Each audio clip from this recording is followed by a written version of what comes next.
The Paradise glimpse release అయింది. Glimpse చూడకముందు expectations డీసెంట్‌గా ఉన్నాయి.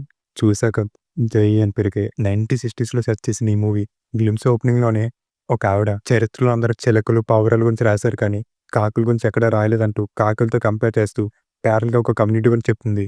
ఆ కమ్యూనిటీ కోసం ఫైట్ చేసి లీడర్ అయిన తన కొడుకు గురించి నరేట్ చేస్తుంది. ఆ కొడుకు ఎవరో కాదు మన natural star Nani.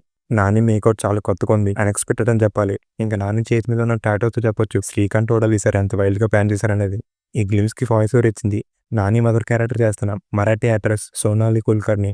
Anirudh music స్లోగా స్టార్ట్ చేసి నాని ఎంట్రన్స్ వచ్చాక బ్యాక్‌గ్రౌండ్ స్కోర్‌తో అదరగొట్టేశారు. క్రాక్‌కి వర్క్ చేసిన cinematographer GK Vishnu visuals and lighting స్టన్నింగ్‌గా ఉన్నాయి. ఈ మూవీ పాన్ ఇండియా కాదు పాన్ వరల్డ్‌గా రిలీజ్ అవుతుంది. ఇంగ్లీష్ అండ్ స్పానిష్‌లో కూడా గ్లిమ్స్ రిలీజ్ చేశారు.